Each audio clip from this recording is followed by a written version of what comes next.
ഒരിക്കൽ എനിക്കൊരു സങ്കടകരമായ ഒരു അനുഭവം ഉണ്ടായിരുന്നു. ഒരു അമ്മുമ്മ ഒരു കൊച്ചു കുട്ടീനെയും കൊണ്ട് വന്നു. അവന് ഒരു 4ാം ക്ലാസ് 5ാം ക്ലാസ്സിൽ പഠിക്കുക. അപ്പോൾ ഇവന് കണ്ണ് കാണാൻ വയ്യ. ഇവന്റെ അമ്മുമ്മ ഇവൻ മുറ്റത്ത് കളിച്ചുകൊണ്ടിരിക്കുമ്പോൾ താഴെ ചെരുപ്പ് തപ്പുന്നത് കണ്ടു. അപ്പോൾ ഇവർ ചോദിച്ചു എന്താണ് എന്ന് പറഞ്ഞപ്പം ഇവൻ ഒന്നുമില്ല എന്നാണ് പറഞ്ഞത്. പക്ഷെ പിന്നെയും ഇവർ ശ്രദ്ധിച്ചപ്പോൾ ഇവന് കണ്ണ് കാണില്ല എന്നുള്ളത് മനസ്സിലായി. ഇതിന്റെ ചെക്കപ്പും കാര്യങ്ങളും എല്ലാമായിട്ട് കണ്ണിന്റെ ഡോക്ടറിനൊക്കെ പോവുകയും കണ്ണിന്റെ ഡോക്ടർ റൊമറ്റോളജിയിലേക്ക് വിടുകയും ചെയ്തു. ഓട്ടോ ഇമ്മ്യൂൺ ആയിട്ടുള്ള അസുഖങ്ങൾ അല്ലെങ്കിൽ വാദസംബന്ധമായിട്ടുള്ള അസുഖങ്ങൾ കണ്ണിനെ ബാധിക്കുന്നത് വളരെ കോമൺ ആണ്.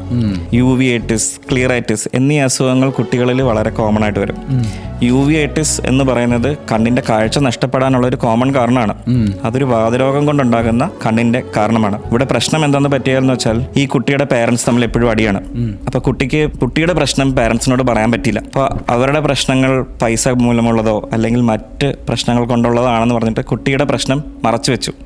അങ്ങനെ കണ്ണിന്റെ കാഴ്ച പോകുന്ന സിറ്റുവേഷൻ വരെ എത്തി.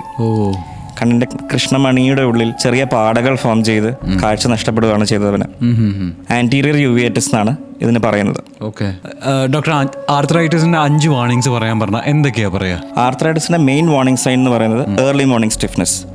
രാവിലെ എണീക്കുമ്പോൾ ഉണ്ടാകുന്ന പിടിമുറുക്കം. രണ്ടാമത്തേത് ജെൽ ഫിനോമിനൻ, എവിടെയെങ്കിലും ഇരുന്നിട്ട് എണീക്കാനുള്ള ബുദ്ധിമുട്ട്, നടക്കാനുള്ള ബുദ്ധിമുട്ട്. ജോയിന്റിലെ നീർവീഴ്ച, നീരുണ്ടാവുന്നതാണ് 3ാമത്തെ വാർണിംഗ് സൈൻ. 4ാമത്തെ വാർണിംഗ് സൈൻ സിവിയർ ഫറ്റീഗ്, ക്ഷീണം, എക്സസീവ് ആയിട്ടുള്ള ക്ഷീണം എന്നതാണ് 4ാമത്തെ വാർണിംഗ് സൈൻ. 5ാമത്തത് ജോയിന്റ് മൂവേ ചെയ്യുന്നില്ല എന്നുള്ളത് ആണ് 5ാമത്തെ വാർണിംഗ് സൈൻ. ഓക്കെ, നമ്മളെ ജോയിന്റ് ഹെൽത്ത് നിലനിർത്താനേ നമ്മളെ ഡെയിലി ലൈഫ് സ്റ്റൈലിൽ നമ്മൾ മെയിൻറ്റെയിൻ ചെയ്യേണ്ട ഹാബിറ്റ്സ് ചോദിച്ചാൽ എന്തൊക്കെയായിരിക്കും ആസ് എൻ എക്സ്പെർട്ട് പറയാ? ഏറ്റവും ഇമ്പോർട്ടൻ്റ് ആയിട്ടുള്ള ഒരു ഹാബിറ്റ് എന്ന് പറയുന്നത് എക്സസൈസ് ആയിരിക്കണം. മസിൽ സ്ട്രെങ്തനിങ് ആണ് എക്സസൈസ് കൊണ്ട് ഉദ്ദേശിക്കുന്നത്. ജസ്റ്റ് വാക്കിംഗ് കൊണ്ട് നമുക്ക് മസിൽ സ്ട്രെങ്ത് വരില്ല. നമുക്ക് വെയിറ്റ് ട്രെയിനിങ് തന്നെ അതിന് ആവശ്യമാണ്. അല്ലെങ്കിൽ അറ്റ്ലീസ്റ്റ് യോഗയെങ്കിലും ചെയ്ത് മസിൽസിന്റെ മൂവ്മെന്റ്സിനെ നമ്മൾ കൂടുതലായിട്ട് ഉത്തേജിപ്പിക്കണം. ഇതാണ് മോസ്റ്റ് ഇമ്പോർട്ടൻറ്റ്. ഫസ്റ്റ് എക്സസൈസ് ആണ്. 2 നല്ല ഭക്ഷണം കഴിക്കുക. ജങ്ക് ഫുഡ് ഒഴിവാക്കുന്നത് വളരെയധികം ഹെൽപ്ഫുൾ ആണ്. വീട്ടിലെ ഭക്ഷണങ്ങൾ തന്നെയാണ് കൂടുതലും നന്നായിട്ട് നമുക്ക് അസുഖങ്ങളില്ലാണ്ട് പ്രിവെന്റ് ചെയ്യാൻ പറ്റുന്നത്. പിന്നെ 3ാമത്തേതായിട്ടുള്ളതെന്ന് പറഞ്ഞു കഴിഞ്ഞാൽ ഒരു ഹെൽത്തി ലൈഫ് സ്റ്റൈൽ പാലിക്കുക. അണുബാധ വരാതെ നോക്കുക. ഞാൻ നേരത്തെ പറഞ്ഞു അണുക്കൾ വരുമ്പോഴാണ് പ്രതിരോധശേഷി കൂടുന്നത്. അപ്പം മാസ്ക് വെക്കുകയും സാനിറ്റൈസേഷൻ ചെയ്യുന്നതും ഒരു 3ാമത്തെ ഇമ്പോർട്ടൻറ്റ് ലൈഫ് സ്റ്റൈലാണ്. പണ്ടൊക്കെ നമ്മൾ പ്രായമായ ആളുകൾക്കാണ് ഈ തേയ്മാനമൊക്കെ കണ്ടുവന്നിരുന്നത്. ഇപ്പൊ ഒരു 30 തുടങ്ങണ്ട സർ, അപ്പോഴേക്കും നമ്മളുടെ ഈ ലക്ഷണങ്ങളൊക്കെ കണ്ടു തുടങ്ങാണ്. അതെ, ഇപ്പൊ 90s കിഡ്സിന്റെ റീൽസ് നോക്കിക്കഴിഞ്ഞാൽ എപ്പോഴും മുട്ടുവേദന അല്ലെങ്കിൽ സൗണ്ട് കേൾക്കുക എന്നതാണ്. Mainly exercise ഇല്ലായ്മയാണ്.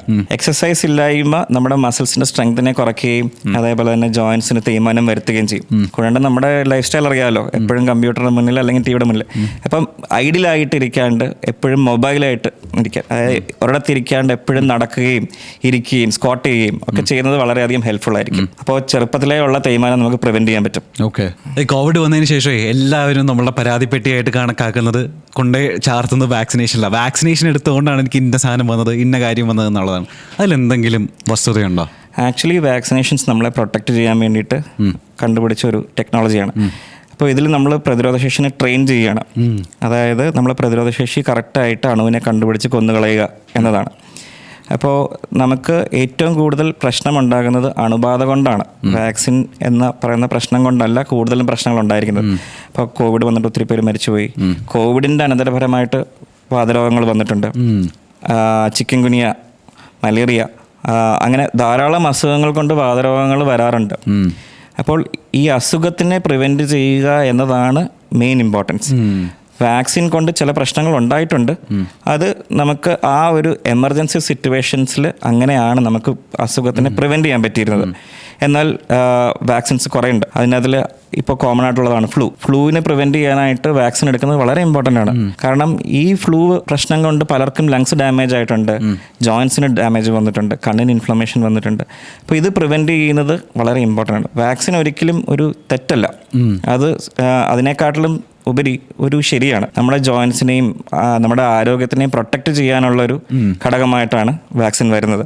ഈ വാതരോഗത്തിന് അപ്പം മരുന്നുകളെ പറ്റി പറയുമ്പോൾ എന്തൊക്കെ മരുന്നുകൾ അപ്പം അതിന് വേണ്ടി യൂഷ്വലി നമ്മൾ കൊടുക്കുന്നത്? അതൊരു വളരെ ഇമ്പോർട്ടൻറ്റ് ക്വസ്റ്റ്യൻ ആണ്. എല്ലാവരും ധരിച്ചു വെച്ചിരിക്കുന്നത് എന്താണെന്ന് വെച്ചാൽ വാതരോഗത്തിന് കൊടുക്കുന്ന മരുന്നുകളെല്ലാം സ്റ്റിറോയിഡ് ആണെന്നാണ്. എന്നാൽ അതൊരു തെറ്റായ ധാരണയാണ്. നമ്മൾ ബേസിക്കലി ആമവാദം പോലൊക്കെ അല്ലെങ്കിൽ ആർത്രൈറ്റിസ് പോലൊക്കെയുള്ള അസുഖങ്ങളിൽ ഡിമാർട്സ് എന്ന് പറയും, disease modifying anti rheumatic drugs. അതായത് വാതരോഗത്തിനെ മാറ്റുന്ന മരുന്നുകൾ ഇതാണ് നമ്മൾ കൊടുക്കുന്നത്.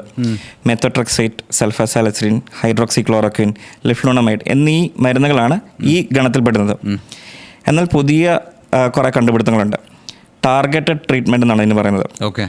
അതായത് നമുക്ക് ഈ പ്രതിരോധ കോശങ്ങൾ ചില കെമിക്കൽസ് ഉൽപ്പാദിപ്പിച്ചിട്ടാണ് ഇമ്മ്യൂണിറ്റിനെ കൊണ്ട് ഈ വാതരോഗം ഉണ്ടാക്കുന്നത്. ഫോർ എക്സാമ്പിൾ നമുക്ക് ഇൻ്റർലൂക്കിൻ 6 അല്ലെങ്കിൽ ഇൻ്റർലൂക്കിൻ 1, ഇൻ്റർലൂക്കിൻ 17 ഇങ്ങനെയൊക്കെ ഉള്ളത് കൊണ്ട് ജോയിൻറ്റിന് നീർക്കെട്ടുണ്ടാക്കുക. ഇൻ്റർലൂക്കിൻ 6 ഒക്കെ പനി ഉണ്ടാകാനുള്ളൊരു കാരണമാണ്. അപ്പോൾ ഇതിനെ മാത്രം ടാർഗറ്റ് ചെയ്ത് നമ്മുടെ പ്രതിരോധ കോശത്തിനെ മൊത്തമായിട്ട് ടാർഗറ്റ് ചെയ്യാണ്ട് നമ്മൾ ട്രീറ്റ് ചെയ്യുന്നതിനാണ് ബയോളജിക് തെറാപ്പി എന്ന് പറയുന്നത്. ഓക്കെ. ബയോളജിക് ഡിമാഡ് എന്നാണ്, biologic disease modifying anti rheumatic drug. ഇത് IV ആയിട്ടുള്ള ഇഞ്ചക്ഷൻസ് ആയിട്ടുള്ളത് അല്ലെങ്കിൽ സ്കിന്നിലെടുക്കുന്ന ഇഞ്ചക്ഷൻസ് ആയിട്ടുള്ളത്, ഇൻട്രാവീനസ് ഓർ സ്കിന്നിലെടുക്കുന്ന സബ്ക്യൂട്ടീനസ് ആയിട്ടുള്ള ഇഞ്ചക്ഷൻസ് ആയിട്ടാണ് കൊടുക്കുന്നത്.